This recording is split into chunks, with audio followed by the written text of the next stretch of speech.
Hello hello hello everyone, क्या हाल चाल। I hope आप सब लोग बढ़िया होगे, बेहतरीन होगे। तो जैसा कि आप लोगों को पता है और अगर नहीं पता तो मैं बता देता हूं कि मैं हूं किशोर तेजवानी, आप लोगों का मैथमेटिक्स मेंटर। और हमेशा की तरह आज भी स्वागत करता हूं आपका वेदांतु सीबीएसई 10th में। तो आज के दिन हम लोगों को पढ़ना क्या है यार? आज हम लोगों को पढ़ना है class 10th mathematics quadratic equation, जो कि आपका चैप्टर नंबर 4 है। इसमें अब हम बात करने वाले हैं एक्सरसाइज 4.1 में दो ही क्वेश्चन है, क्वेश्चन नंबर 1 और क्वेश्चन नंबर 2। तो इसको हम लोग अच्छे तरीके से पढ़ लेते हैं, ठीक है। आ जाओ। देखो, सबसे पहले जो आपके पास क्वेश्चन है इसको पहले अच्छे से ध्यान से समझो और पूरे चैप्टर के कंसेप्ट क्लियर होने चाहिए, तब जाके एक्सरसाइज बनती है, वरना नहीं बनती। तो मेक श्योर कि आप पहले कंसेप्ट वाले वीडियोस को अच्छे से देख लेना। जो पहला क्वेश्चन है वो उसका कहना है कि check whether the following are quadratic equations और नॉट। अब इनमें से क्वाड्रेटिक इक्वेशंस हैं या नहीं उसको चेक करना है। देखो, सबसे पहले तो मैं अगर बात करूं तो क्वाड्रेटिक इक्वेशंस होती क्या है, व्हाट आर क्वाड्रेटिक इक्वेशन। तो आओ जरा हेडिंग डालते हैं क्वाड्रेटिक इक्वेशंस के बारे में और पहले समझते हैं कि ये क्वाड्रेटिक इक्वेशन होती क्या है।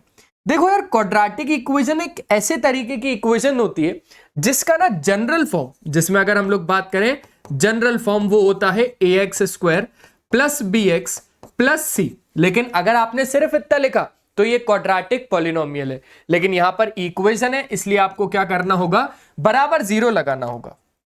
अगर हम इतनी की बात करें तो ये है आपके पास एक क्वाड्रेटिक इक्वेशन, जिसमें कि एक बात ध्यान रखना, a हो गया, b हो गया या फिर c हो गया, ये सारे के सारे बिलोंग करते हैं, ये सारे के सारे बिलोंग करते हैं रियल नंबर को। अब रियल नंबर तो आप लोग बहुत अच्छे से जानते हो। एक बात और, इनकी कुछ बातें हैं। पहली बात तो ये कि a, b और c कहां से बिलोंग करेंगे वो बता दिया, और दूसरी बात ये है कि a कभी भी 0 नहीं होना चाहिए। देखो, अगर a 0 हो गया, मान के चलते हैं अगर a 0 हो गया, a 0 हो गया यानी x² वाला टर्म ही गायब, तो हमारे पास बचा bx प्लस c बराबर 0। क्या ही काम करेंगे इसका, ऐसा काम ही नहीं हो पाएगा ना। तो ये काफी है भाई, इसका ध्यान रखना। क्लियर है? चलो, इसके बाद अब हम लोगों को जो भी इक्वेशन अगर इस फॉर्मेट में मिली, दैट मीन्स वो एक क्वाड्रेटिक इक्वेशन है। किस फॉर्मेट में? ax² plus bx plus c के फॉर्मेट में। आ जाओ, सबसे पहले अगर हम लोग चेक करें तो हमारे पास है x+1 का whole square is equals to 2 into x minus 3। ये एक इक्वेशन है। देखो यार, x+1 का होल स्क्वायर क्या होगा, a प्लस बी का whole square, a² plus b² plus 2ab बराबर, अगर हम बात करें इसका तो 2x माइनस 6, 2x माइनस 6। चलो, 2x से 2x आप लोगों को कट गया, इधर अगर आप इसको लेके आओगे तो आपके पास कितना हो जाएगा, प्लस का 6 हो जाएगा। क्या ये चीज आपके क्लियर हो जाएगी? पक्का। देखो, x² प्लस 6 बराबर 0। अब आप बोलोगे सर यहां पर x² तो टर्म है लेकिन x वाला टर्म नहीं है। अरे x वाला टर्म नहीं है तो इसको हम ऐसे भी तो लिख सकते हैं कि ये हो जाएगा x² प्लस 0x प्लस 6 बराबर 0। अगर आप कंपेयर करोगे तो अब ये है ax² plus bx plus c के फॉर्मेट में, यानी कि यस, ये एक क्वाड्रेटिक इक्वेशन है। ठीक है, ये क्या है, ये एक आपके पास क्वाड्रेटिक इक्वेशन है। चलो ए भाई, 6 और 1, ए देखो देखो देखो देखो देखो देखो, 6 और 1 तो 7 होता है ना, 6 और 1 तो 7 होता है ना, 7 बराबर 0, 7 बराबर 0। ठीक है, तो ये चीज आप लोगों को क्लियर हो गई होगी। चलो अब दूसरा क्वेश्चन करते हैं। तो दूसरा क्वेश्चन क्या है? दूसरा क्वेश्चन है कि x² minus 2x, x² minus 2x बराबर -2 का दोनों से मल्टीप्लाई करवाई देते हैं, -2 इंटू 3 हो जाएगा -6, -2 का जब इसके साथ मल्टीप्लाई होगा तो हो जाएगा प्लस का 2x। इसको थोड़ा सा सजा देते हैं, x² 2x को यहां पर बुलाया तो माइनस का 2x, माइनस का 2x, माइनस का 2x, माइनस का 4x प्लस 6 बराबर 0। ये देख लो, आपको मिलेगा ax² plus bx plus c के फॉर्मेट में, है ना। हम लोग किस फॉर्मेट में लाना चाह रहे हैं? ax² plus bx plus c बराबर 0 के फॉर्मेट में, क्वाड्रेटिक इक्वेशन के जनरल फॉर्म के फॉर्मेट में लेके आना चाह रहे हैं। ठीक है, तो हाँ जी, ये भी एक क्वाड्रेटिक इक्वेशन है जिसमें भी आपको x² दिख जाए ना, लेकिन 0 नहीं लगा होना चाहिए उसके आगे, वो क्वाड्रेटिक इक्वेशन है। चलो अब तीसरा वाला देखते हैं। अब तीसरा देखते हैं। तीसरा, यहां पर x का दोनों के साथ मल्टीप्लाई करो, फिर -2 का दोनों के साथ करो। पहले x का x के साथ किया तो हो गया x² प्लस x का 1 के साथ तो 1x या फिर x। ठीक है, -2x माइनस 2, -2x माइनस 2 बराबर आपके पास कितना हो जाएगा, फिर सेम टू सेम इधर x² plus 3x, x² plus 3x minus x minus three, minus x minus three. क्या ये चीज क्लियर हो गई? ठीक है। अब देखो एक्स स्क्वायर से एक्स स्क्वायर तो खत्म हो गया, यहां पर हो गया माइनस एक्स, इधर दोनों से अगर देखोगे तो माइनस एक्स हो गया, तो माइनस एक्स से माइनस एक्स भी कट गया। अब आपके पास क्या बचा? 3x, 3x माइनस टू जैसे क्या राइट साइड तो हो जाएगा -1 बराबर बचेगा 0। देखो ना कुछ भी नहीं बचा, यहां पर बचा माइनस एक्स, तो माइनस एक्स से माइनस एक्स को काट दिया, एक्स स्क्वायर से एक्स स्क्वायर कट गया, बचा 3x -3 + 2, -3 + 2 कितना? -1, तो 3x - 1 बराबर 0 हो गया, खत्म। चलो अब करते हैं हम लोग फोर्थ वाला क्वेश्चन। कौन सा? फोर्थ वाला। आ जाओ। तो फोर्थ वाला क्वेश्चन क्या है आपके पास? x का आपको दोनों के साथ मल्टीप्लाई करना है पहले, ठीक है, x का इसके साथ और -3 का भी इसके साथ। तो जब किया आपने तो कितना हो जाएगा? x into 2x, 2x square, ठीक है, 2x square plus x -6x, और कितना हो जाएगा आपके पास? -3 बरोबर x स्क्वायर प्लस 5x। देख लो, खुद चेक कर लो, x 2x स्क्वायर, ठीक है, x का 1 के साथ तो x -6x, और -3 का जब 1 के साथ तो -3 बराबर इतना। अब कहीं ना कहीं इन दोनों को लेफ्ट साइड जब आप लेके आओगे तो कितना हो जाएगा? 2x square minus x square, यानी हो जाएगा x स्क्वायर, ये हो जाएगा माइनस का 5x, ठीक है, माइनस का 5x माइनस का 5x यानी कि माइनस का 10x, -3 बराबर 0, यानी कि ये भी आपके पास एक क्वाड्रेटिक इक्वेशन के फॉर्मेट में है। ये वाला नहीं था, ये वाला नहीं था, थर्ड वाला नहीं था, लेकिन फोर्थ वाला है। ऐसे आसान है ना, एक्स स्क्वायर -3x -10x -3 बराबर 0। तो यहां पर पता चल गया। अब आ जाओ इसको करते हैं, आसान है ना क्वेश्चन। अगर आपको ये वीडियो पसंद आ रहा है तो अच्छे तरीके से इसको शेयर करना, लाइक कर देना वीडियो को, और अगर हमारे चैनल को अभी तक सब्सक्राइब नहीं किया है तो ये तो गलत बात है, जाओ जल्दी से सब्सक्राइब करो। चलो अब इसको सॉल्व करते हैं। जैसे पांचवा क्वेश्चन क्या है भाई? 2x का दोनों के साथ होगा तो 2x square, 2x square -6x, है ना, 2 का पहले इससे होगा, फिर 2x का इससे भी होगा, फिर -1 का इससे होगा तो -x, और जब -1 का इसके साथ होगा -3 के साथ तो माइनस माइनस प्लस 3 बराबर 0। अच्छा, अब x का x के साथ तो हो गया x स्क्वायर, ठीक है, x का 1 के साथ तो हो गया -x, 5x, और ये हो जाएगा -5। चलो आगे बढ़ते हैं। ये अब आपके पास देखो -x से -x कट गया, इसके बाद 2x स्क्वायर -x स्क्वायर कितना हो गया? x square, -6x plus 5x, देखो -6x -5x -11x प्लस 3 -5 यानी +8 बराबर कितना हो जाएगा आपके पास? 0 हो जाएगा। यह है क्वाड्रेटिक इक्वेशन, हाँ या ना? यह है क्वाड्रेटिक इक्वेशन। देखो देखो देखो, जल्दी से देख के बताओ, है सर। तो ये आपके पास एक क्वाड्रेटिक इक्वेशन तो है, इसलिए मैं यहां पर लिख देता हूं yes, it's a quadratic equation. अब ऐसे ही इसको करना है यार, हर एक क्वेश्चन बढ़िया है। यहां पर जितने भी क्वेश्चन है ना, जितने भी टाइप के क्वेश्चन है ना, हर एक क्वेश्चन बढ़िया है, बेहतरीन है। आ जाओ इसको देखते हैं। ये तो पूरा ऐसे एज इट इज लिखाएगा, इसको आगे हम सॉल्व नहीं कर सकते हैं, ठीक है, लेकिन इसको तो कर सकते हैं। a - b का होल स्क्वायर क्या होगा? a square plus b square -2ab यानी -4x। क्लियर है? अब देखो x स्क्वायर से x स्क्वायर कट गया, ये माइनस का 4x इधर आ गया तो ये हो गया 7x, ये माइनस का 4 आ गया तो ये हो गया -3 बराबर 0। अरे भाई साहब, अगर आप देखोगे तो ये क्वाड्रेटिक तो नहीं है, हाँ लीनियर इक्वेशन जरूर है, पर हमें तो क्वाड्रेटिक चाहिए है, तो ये क्वाड्रेटिक तो नहीं है। इसके बाद आगे देखते हैं, ऐसे करते जाओ और क्या। अब 7th क्वेश्चन पे आ जाते हैं। 7th क्वेश्चन क्या बोल रहा है? x प्लस 2 का होल क्यूब लगा हुआ है और 2x का मल्टीप्लाई x स्क्वायर -1 के साथ हो जाएगा।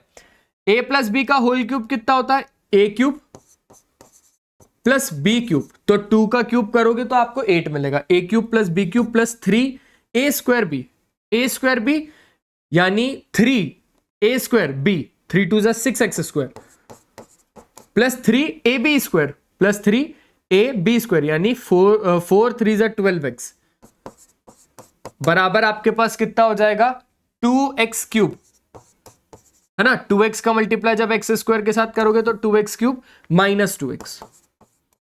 आसान है, बहुत ज्यादा आसान है। कहीं ना कहीं अब अगर आप इन सबको राइट साइड लेके जाओगे तो 2x³ माइनस x³ कितना हो जाएगा, x³ हो जाएगा। अब x² की बड़ी है तो ये हो जाएगा -6x²। अब ये जब उस साइड जाएगा तो ये हो जाएगा -14x, और ये जब इस साइड जाएगा तो हो जाएगा -8, बराबर में हो जाएगा 0। आसान है, आसान है कि नहीं है? जल्दी जल्दी देख लो। हाँ क्लियर है, पक्का आसान था बस, तो फिर ऐसे ही करना है। तो ये एक क्वाड्रेटिक तो नहीं है, बल्कि ये कौन सा है मुझे कमेंट में बता देना। ये कौन सा है मुझे कमेंट में जरूर बताना। चलो इससे करते हैं।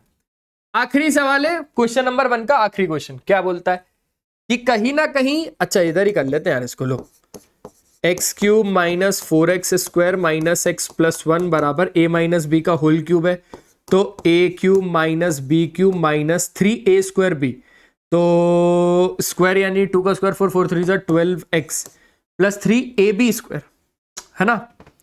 a² भी, अच्छा a²b ना, तो 3a²b यानी कि 6x² और प्लस 3ab², है ना। समझ रहे हो आप लोग बात को? पक्का 3ab² ab² यानी ये हो जाएगा आपके पास 4 3 12x, ये समथिंग कुछ हो जाएगा। फिर क्या, x³ से x³ को काट देना। क्लियर हो गया? क्लियर हो गया अच्छे तरीके से, पक्का? ठीक है। अरे 3a² भी होता है ना, a² भी यानी क्या, x² इंटू 2, तो 3 2 6x², और 3ab² यानी 4 3 12x। क्लियर तो है, क्या इतना घबराना।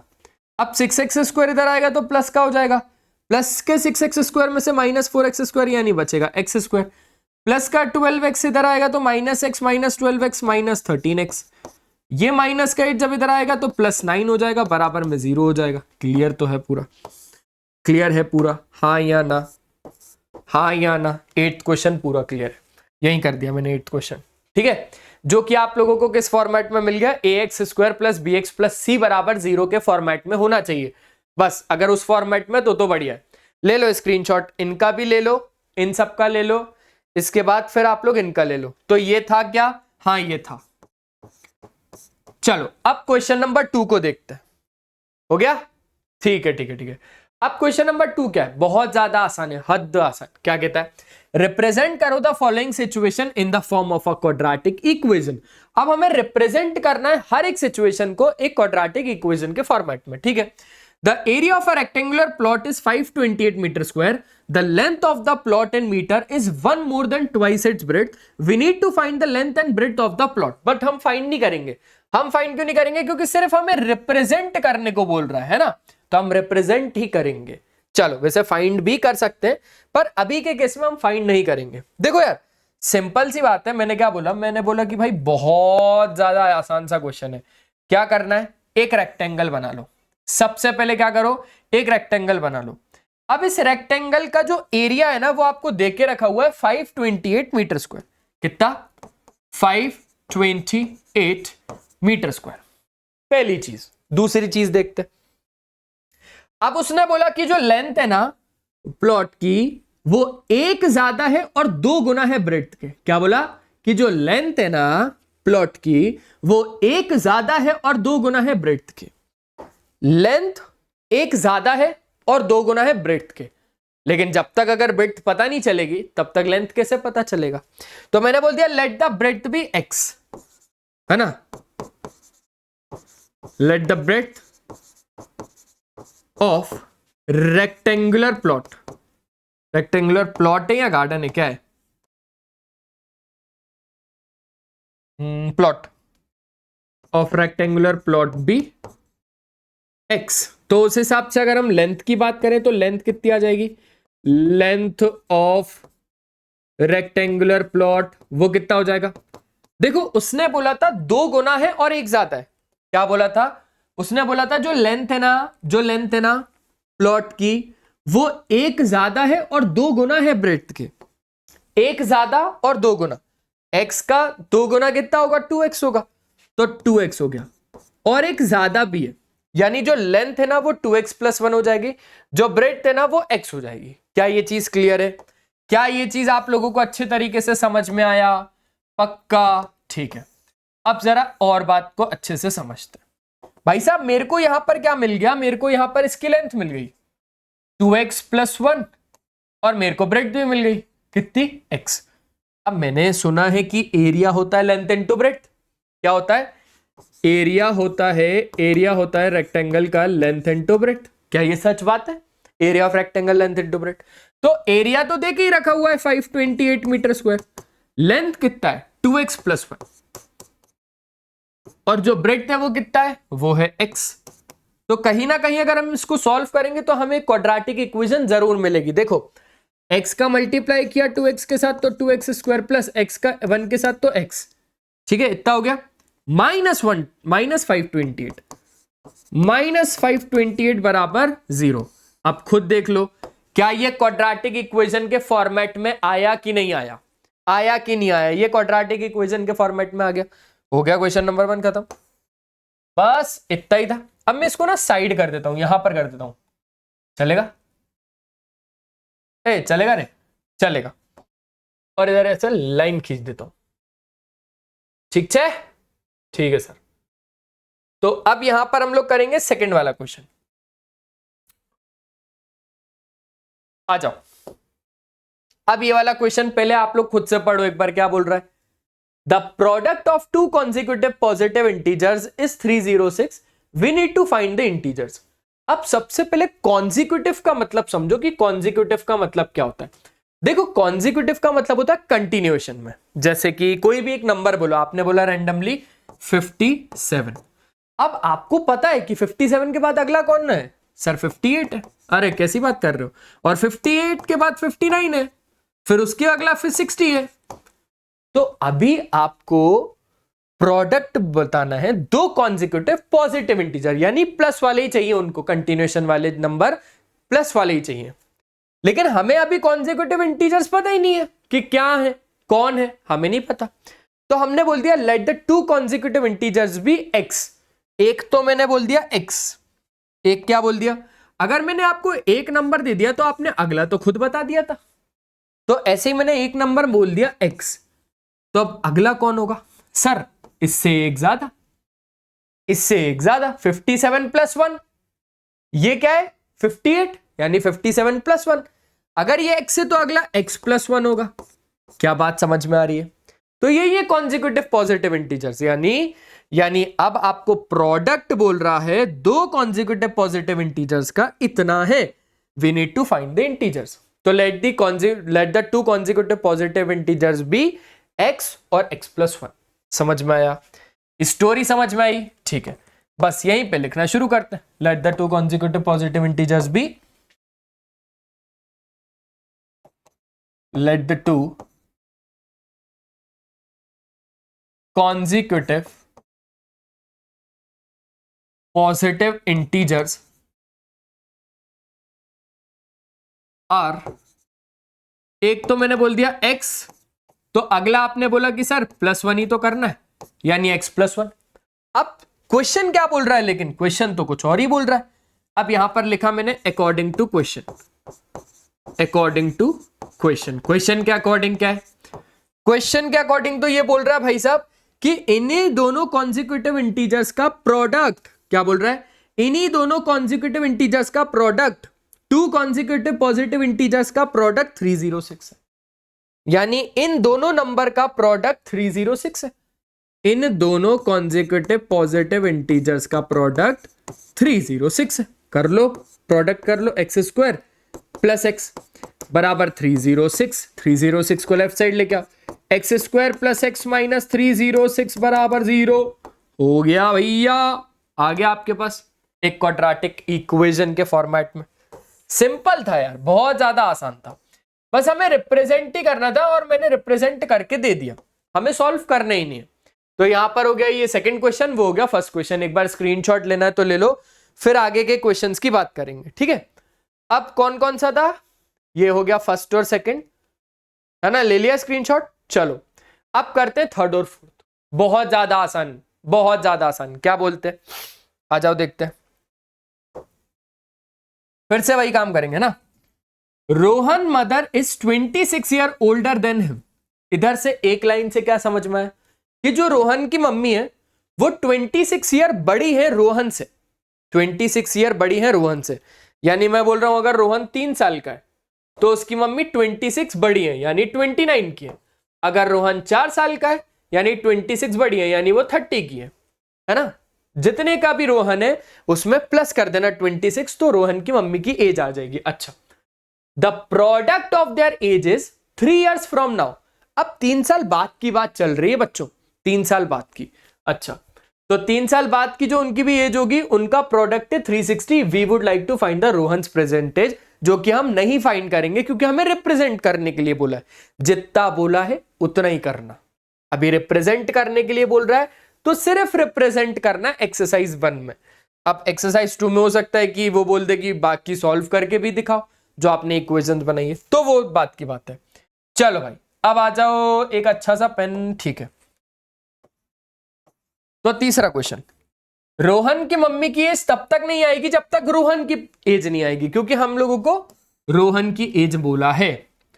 आपको जब भी एज का क्वेश्चन आएगा ना क्लास 10th में, most of the times present age ही आपको लेट करनी है उसकी। किसकी? जो भी देंगे बच्चे या बूढ़े या नौजवान, जो भी देंगे, लेकिन सबकी आपको प्रेजेंट एज ही लेट करनी है। यानी मैंने यहां पर बोल दिया let the present age of Rohan be x, क्योंकि जब तक रोहन की एज नहीं आएगी रोहन की मम्मी की एज नहीं बता पाएंगे, क्योंकि उन्होंने बोला कि Rohan mother is 26 year older than him, यानी रोहन के। तो रोहन के एज को अगर एक्स बोल दिया तो रोहन की मम्मी एक्स प्लस 26 की है। जैसे याद करो, रोहन 3 का था तो मम्मी 29 की थी। क्या कर रहे थे? 26 में 3 को प्लस कर रहे थे ना, 26 में 3 को प्लस कर रहे थे, क्योंकि 26 में 3 को प्लस कर रहे थे 29, है ना। तो रोहन की एज में 26 आप प्लस कर रहे थे। क्लियर है? क्लियर है सर। तो let the present age of Rohan be x. तो जो प्रेजेंट एज रोहन की मम्मी की है वो कितनी हो जाएगी?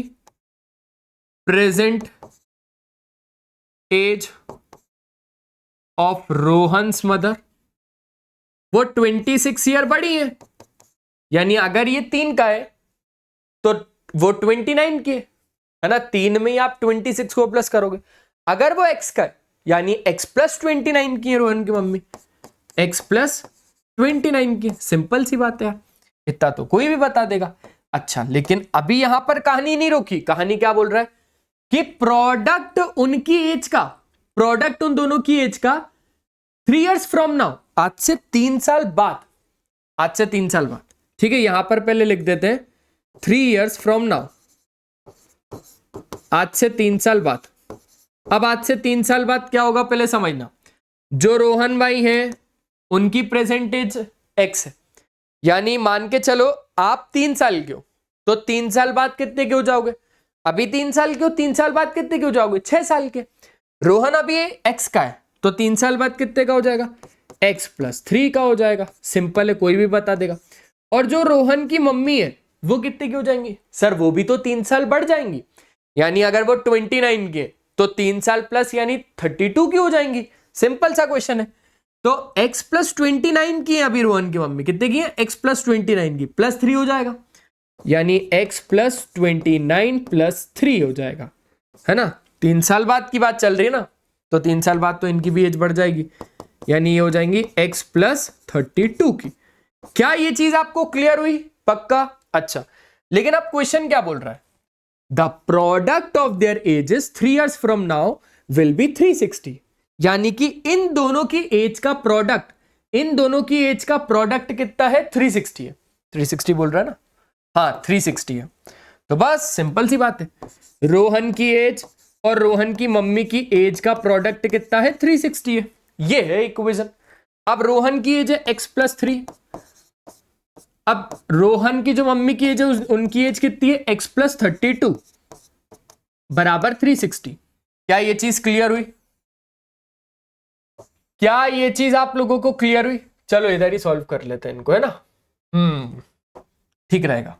x का x के साथ मल्टीप्लाई तो एक्स स्क्वायर, प्लस x का 32 के साथ तो 32x प्लस 3x प्लस 3 का मल्टीप्लाई 30 तो 3 3 9 3 2 6 बराबर आपके पास हो जाएगा 360।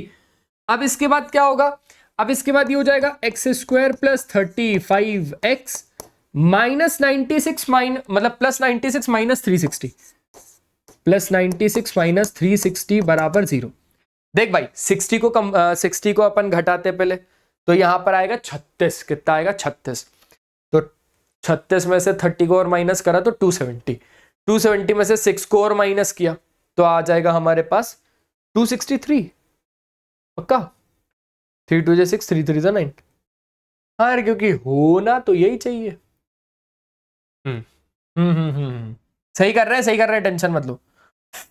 तो यहां पर अच्छा 90 माइनस कर रहे हैं ना, तो 270 बचेगा अपने पास। 270 में से अगर हमने 6 को माइनस कर दिया तो 264 बचेगा। ठीक है, x square plus 35x minus, ये सिंपल सी बात है ना, 360 बोल रहा है ना वो हम लोगों को, 360 तो बोल रहा है। तो 360 में से हम लोगों ने 60 को हटाया तो 300 बचा, 300 में से 30 को हटाया तो 270 बचा, 270 में से अब क्या कर रहे हैं 6 को हटा रहे हैं तो 264 बचा, बराबर 0 हो गया। क्लियर हो गई क्या ये बात? एक बार अच्छे तरीके से चेक कर लो, क्या आपको ये बात अच्छे तरीके से क्लियर हो गई? पक्का अच्छे से? बस तो फिर अब आगे बढ़ सकते हैं। तो ये बन गया आपके पास इक्वेशन, क्वाड्रेटिक इक्वेशन। अब हमारे पास आएगा क्वेश्चन नंबर 4, यानी कि आखिरी क्वेश्चन। इस एक्सरसाइज का आखिरी क्वेश्चन सॉल्व करने जा रहे हैं अपन। मजा आ रहा है? पक्का? चलो। A train travels a distance of 480 km at a uniform speed. If the speed had been 8 km per hour less, then it would have taken 3 hours more to cover the same distance. We need to find the speed of the train. देखो simple सी बात है, बहुत ज्यादा आसानी सी बात है भाई। क्या है ना, एक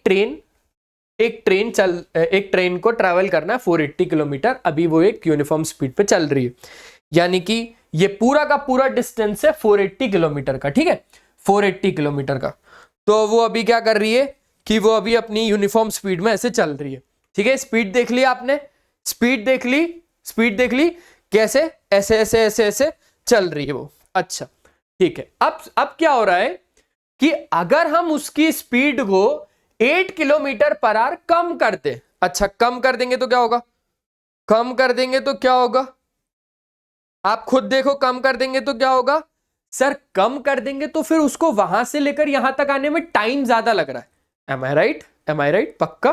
ठीक है, तो वो क्या कर रही है, टाइम ज्यादा लेगी। टाइम ज्यादा लगा ना, तो कितना टाइम ज्यादा ले रही है? वो ले रही है 3 घंटे ज्यादा सेम डिस्टेंस को कवर करने में। सेम डिस्टेंस को कवर करने में टाइम ज्यादा ले रही है। Okay, we need to find the speed of the train. Okay, अब सुनो भैया मुंह धो के, मैंने बोला let the speed of the train be x kilometre per hour. क्या बोला? मैंने बोला let the speed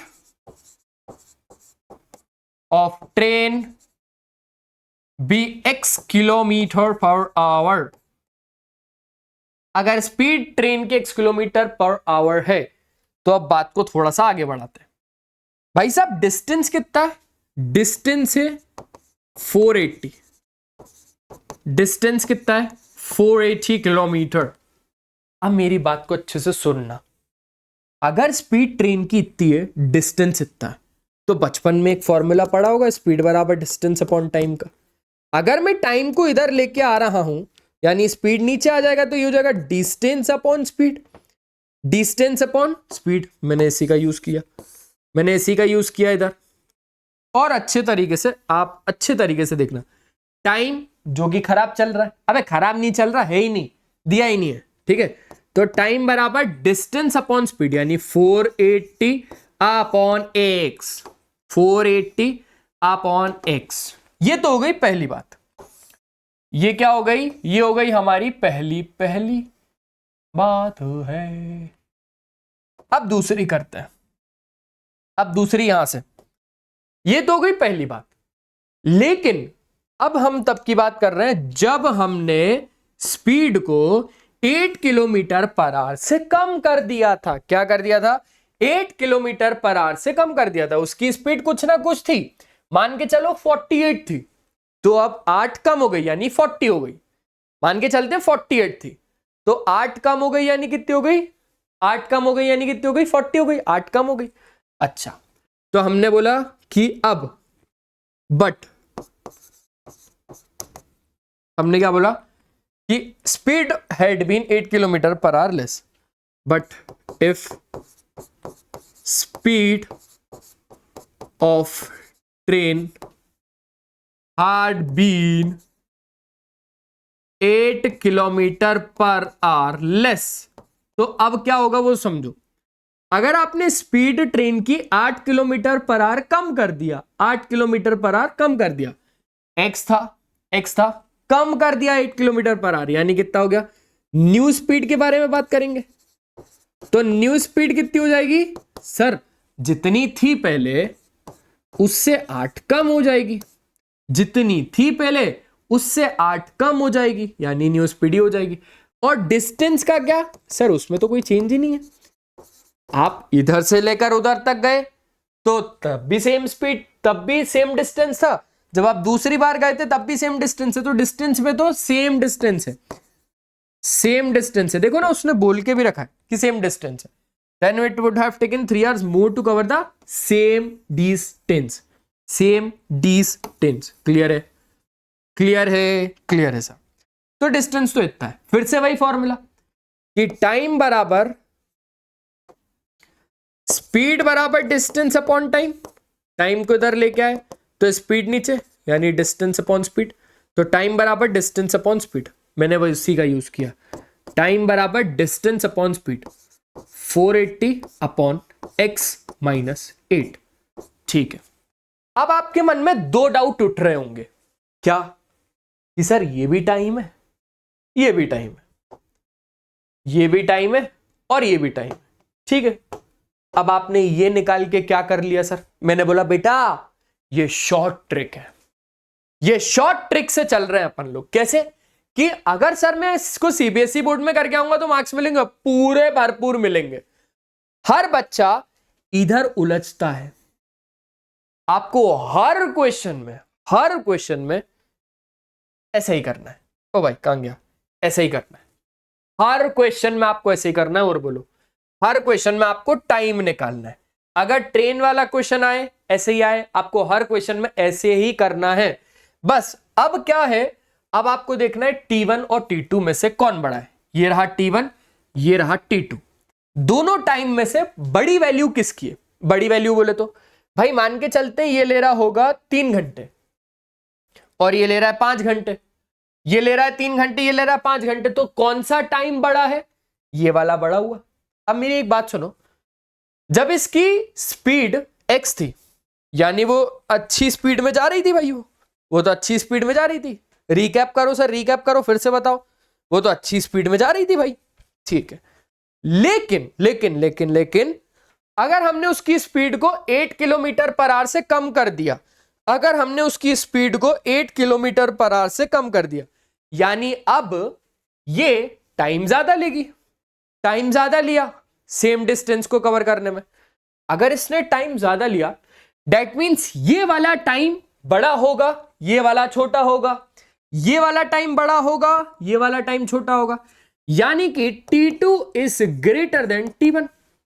T2 is greater than T1, हाँ या ना? हाँ सर। अब मुझे एक बात बताओ, बड़े में से छोटा माइनस होता है या छोटे में से बड़ा माइनस होता है? बोले सर आप तो चैंपियन हो। मैंने बोला कैसे? बोले सर क्या आपने तो क्वेश्चन ही सॉल्व कर दिया, आपने तो क्वेश्चन ही सॉल्व कर दिया। मैंने बोला अबे अभी सॉल्व ही नहीं हुआ। बोले सर हो गया, आपको नहीं पता, हो गया। कि अब आप क्या करोगे, T2 में से T1 को माइनस करोगे और जो टाइम आया है 3 घंटे उसको लिख दोगे। T2 में से T1 को माइनस किया, बराबर में 3 लिख दिया, डेट्स इट, हो गया क्वेश्चन पूरा सॉल्व। T2 की वैल्यू लिख दो, T1 की वैल्यू लिख दो, उसको सॉल्व कर दो। आओ जरा करते हैं। 480 upon x minus 8 minus 480 upon x बराबर 3। ओके, इसको थोड़ा सा खींचका देते हैं यहां पर। ओके ओके चलो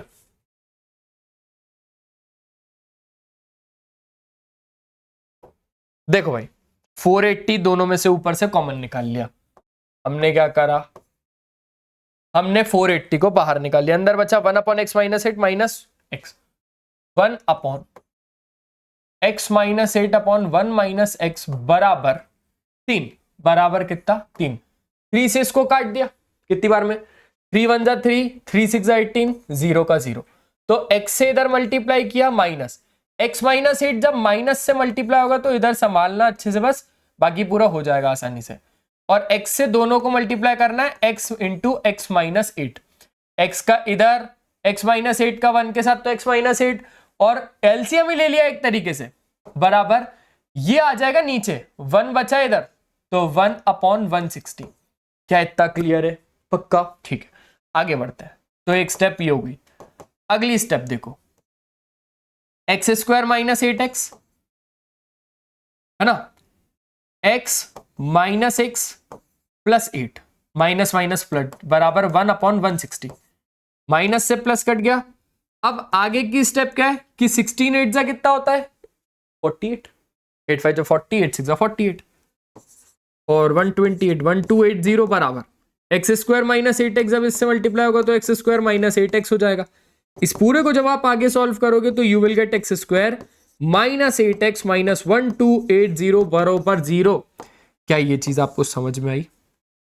तो जल्दी बताओ, हाँ जल्दी बताओ अगर ये चीज आपको अच्छे तरीके से समझ में आई तो। ठीक है, पक्का?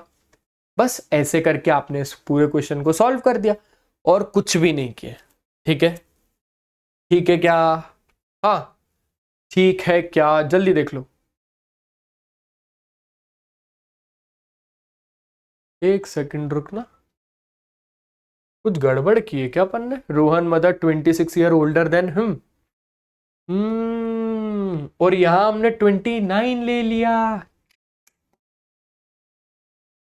कोनो बात नहीं, अभी ठीक कर देते हैं इसको। मुझे लग ही रहा था कि कुछ गड़बड़ है, मुझे लग ही रहा था कि कुछ ना कुछ गड़बड़ है रोहन वाले केस में। वही मैंने सोचा कि उसकी मम्मी तो यार 26 ईयर ओल्डर है। देखो यहां पर लिखा था ना कि 26 ईयर बड़ी है। चलो इसको मैंने सुधार दिया, इधर ही है ना, इसको मैंने इधर ही सुधार दिया गाइस। ठीक है, ठीक है, तो इधर भी कितना हो जाएगा 26 और 3 साल में 3 साल और बड़ी हो जाएंगी, यानी x प्लस 29। ठीक है, अभी परफेक्ट है।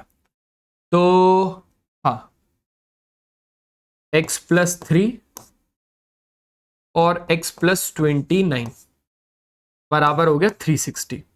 ये हो जाएगा x square plus 29x plus 3x plus आपके पास 9 3 जा 27 यानी 87 बराबर 360। अब अगर आप माइनस करोगे तो 27 आपको माइनस करना पड़ेगा, यानी 273 आ जाएगा। ठीक है, तो ये हो जाएगा एक्स स्क्वायर, एक स्टेप और खींच ही लेते हैं, 32x प्लस 87 माइनस 360 बराबर 0। तो यहां पर ये हो जाएगा final x square plus 32x minus 273 बराबर 0। कितना 273। क्लियर है? तो यहां पर ये हो जाएगा आपके पास 273। हो गया यार, क्वेश्चन में थोड़ा सा गड़बड़ हो गया था, बस बाकी अच्छे तरीके से आई होप आप लोगों को समझ में आ गया होगा। तो इसको हम लोगों ने पूरा कर लिया। ये कौन सा था? ये था फोर्थ क्वेश्चन। ये कौन सा था? ये था फोर्थ क्वेश्चन। और ये कौन सा था? ये था थर्ड क्वेश्चन। अच्छे से पूरा हो गया, स्क्रीनशॉट ले लो आप लोग एक बार। गड़बड़ हो गया यार इस वाले में ना, थोड़ा सा गड़बड़ हो गया था, बस बाकी समझदार हो आप लोग, मेरे ख्याल से तो आप लोग समझ भी गए होंगे उसको। चलो क्लियर है? पक्का? तो बस गाइस आप लोगों को इसके नोट्स हमारे टेलीग्राम चैनल पे मिल जाएंगे, तो टेलीग्राम चैनल को अगर फॉलो नहीं किया तो फॉलो कर लो, और हमारे इंस्टाग्राम पेज को भी फॉलो कर लो, उसका भी लिंक डिस्क्रिप्शन में मिल जाएगा। दूसरा एक सरप्राइज जो आप लोगों के लिए मैं लेके आया हूं वो ये लेके आया हूं कि भाई एमबी सेट नाम का एक स्कॉलरशिप टेस्ट होने वाला है ना, एमबी सेट नाम का एक स्कॉलरशिप टेस्ट होने वाला है। जिसकी डिटेल्स आपको डिस्क्रिप्शन बॉक्स में मिल जाएंगी, तो आप वहां से अच्छे तरीके से डिस्क्रिप्शन से सारी चीजों को देख सकते हो। Thank you so much. आज के सेशन में सिर्फ इतना ही, मिलते हैं नेक्स्ट सेशन में, तब तक लिए अपना ध्यान रखना और पढ़ाई को करते रहना। चलो bye bye, love you all.